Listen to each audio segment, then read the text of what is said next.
Hai teman-teman, apa kabar? Sehat semua? Perkenalkan, nama saya Damar Kinanti dari SD Negeri 1 Samigalo, Kapanewon, Samigalo. Hobi saya membaca. Cita-cita saya ingin menjadi seorang guru.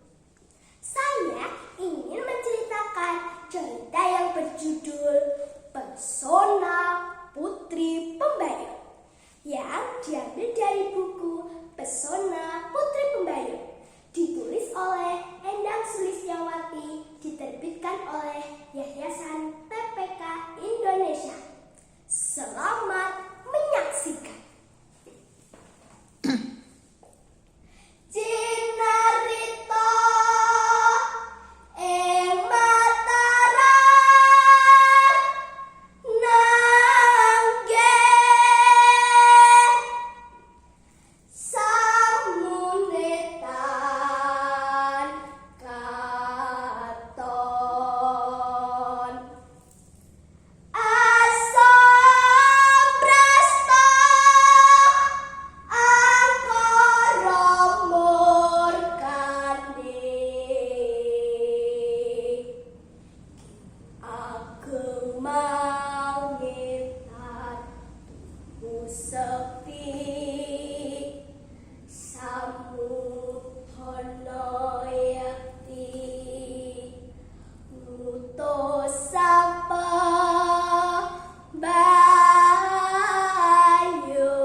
Pesona Putri Pembayun dikisahkan pada zaman dahulu saat Panembahan Senopati memerintah Mataram.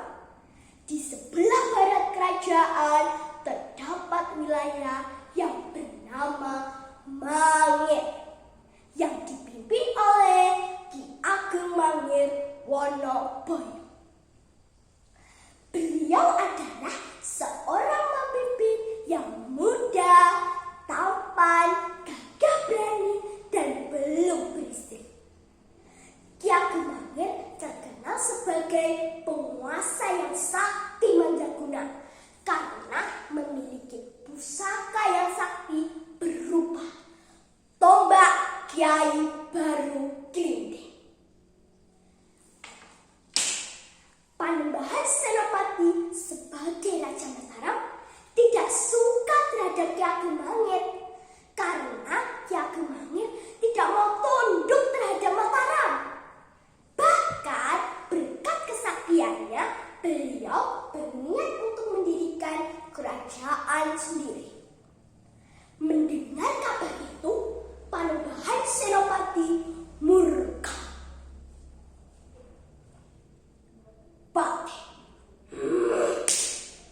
Mangir Wonoboyo ingin mendirikan kerajaan sendiri. Apa yang harus kita lakukan? Tanya Ki Ageng Panembahan Senopati kepada Ki Juru Mertani. Ampun Paduka, apakah Paduka mempunyai rencana? Jawab Ki Juru Mertani. Bagaimana kalau kita menyerang Mangir? Jawab Panembahan Senopati. Panembahan Senopati berencana untuk melakukan penyerangan terhadap Ki Ageng Mangir Wonoboyo. Ampun Paduka, Ki Ageng Mangir bukanlah musuh yang setara dengan kita. Ia memiliki tombak Kiai Baru Glinding yang sangat sakti, kata Ki Juru Mertani. Panembahan Senopati terdiam mendengar penuturan Ki Juru Mertani. Ia berpikir jelas, memang benar menyerang Mangir bukanlah hal yang mudah. Pelan. Ampun Paduka, kalau kita melakukan penyerangan hanya membawa banyak korban, kita hanya membuang-buang tenaga saja. Bagaimana Gimana kalau kita membuat siasat yang jitu? Ujar Ki Juru Merta. Siasat? Siasat apakah itu? Panembahan Senopati penasaran. Panggillah Ratu Pembayun. Perintahkan putrimu untuk menyamar menjadi penari tayong bersama Tumenggung Gunadarma dan Nyi Adisara, kata Ki Juru Merta. Nah teman-teman, akhirnya Panembahan Senopati menyetujui nasihat dari Ki Juru Merta. Retno Pembayun menyamar menjadi penari tayong atau bisa juga disebut menyamar menjadi leden. Setelah Ki Ageng Mangir terpikat oleh Retno Pembayun, lalu ia akan menikahinya. Niscaya Ki Ageng Mangir akan takluk pada Mataram. Berangkatlah Retno Pembayun bersama saudara dan pengiringnya, yaitu Tumenggung Gunadarma dan Nyi Adisara dan para punggawa sebagai rombongan penari tayong. Retno Pembayun berganti nama menjadi Loro Kasian. Ia menari berkeliling kampung dari kampung. Loro Kasian menari dengan gemulai. Kemolekan dan kelusan tarian Loro Kasian terkenal sampai kemana-mana dan terdengar sampai di telinga Ki Ageng Mangir Wonoboyo. Akhirnya beliau menanggap pertunjukan tayuban di pendopo Dalem Mangir. Benang lawe koso ambo, yang lakoe aku emoh. Waru-waru doyong mas, doyong ning pinggir kali. Ayo gotong royong ampreh tentreming negari. Tuku cangker sak tutupe, ayo nasib mikir nasib rajane. Na na na na na na na na na na na na na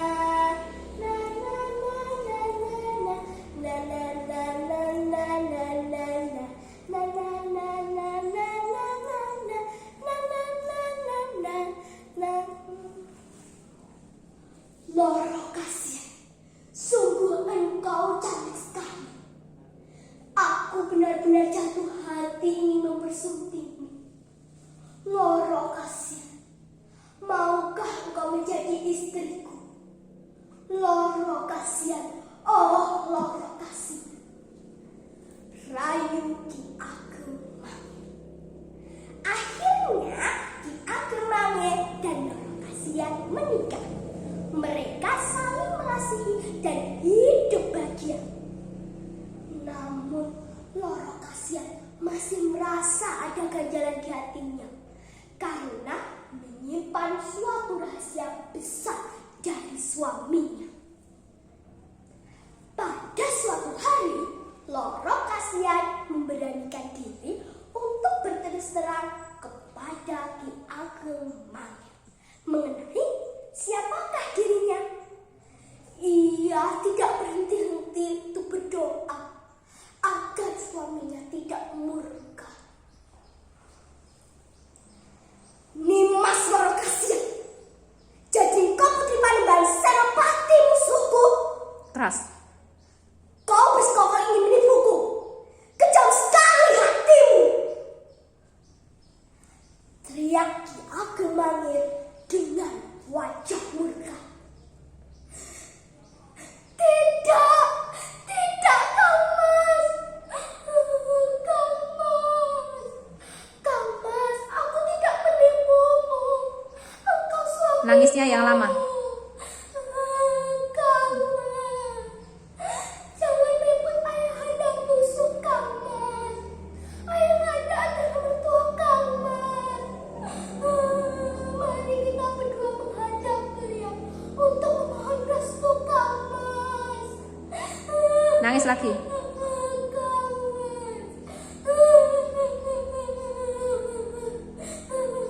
Yuk. Aku Mangir merasa bingung.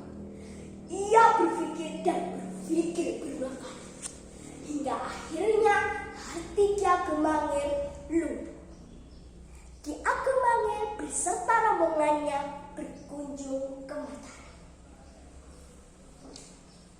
Tuhu jiwa awata prajurit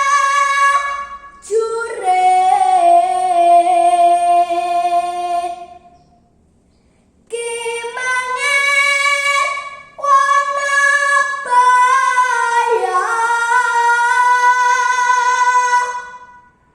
prasetya tumeker pati Brengsa pembayunkan wanya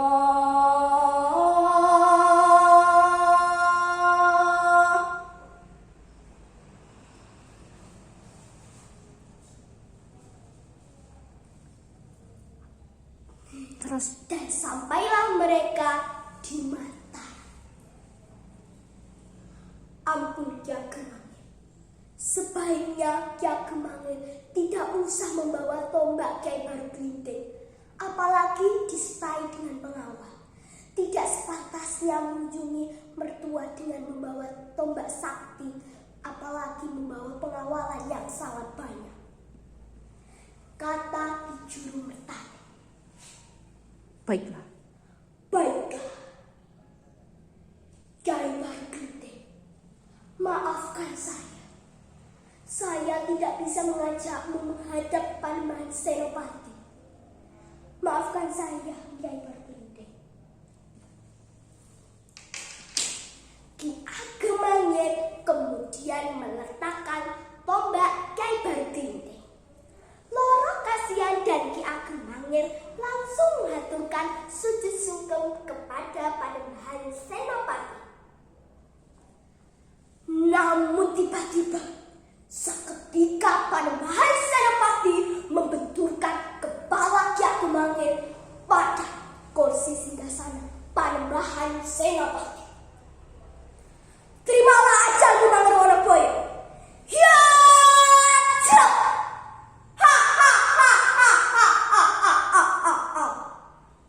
Teriak Panembahan Senopati.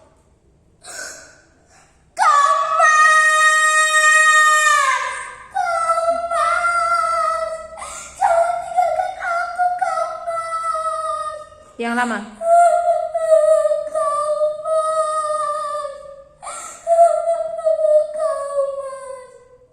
Mengapa ayahanda tega membunuh menantu sendiri? Mengapa?